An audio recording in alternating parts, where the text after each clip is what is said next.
imipaka yose y'isi yabonye ugutsinda kw'Imana yacu.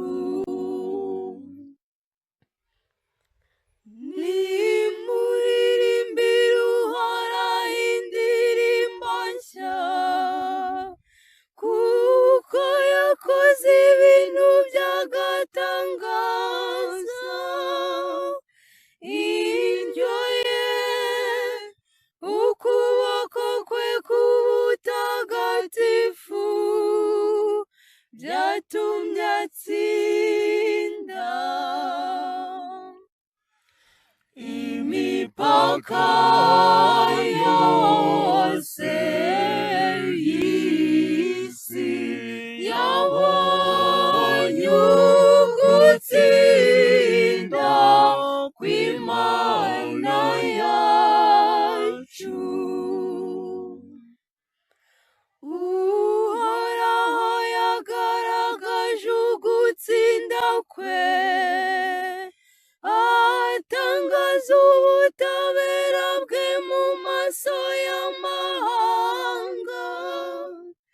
Yibutsa ubuntu bwe n'ubudahemuka bwe, agirira inzu ya Israheli. Imipaka yose y'isi yabonye ugutsinda kw'Imana yacu. Imipaka yose y'isi yabonye ugutsinda kw'Imana yacu. Nimusingize Uhoraho kw'isi hose, nimuvuze impundu kandi muririmbe. Imipaka yose y'isi yabonye ugutsinda kw'Imana yacu.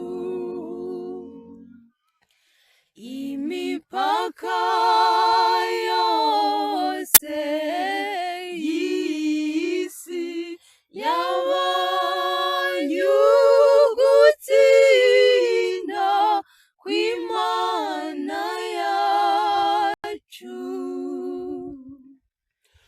Imipaka yose y'isi yabonye ugutsinda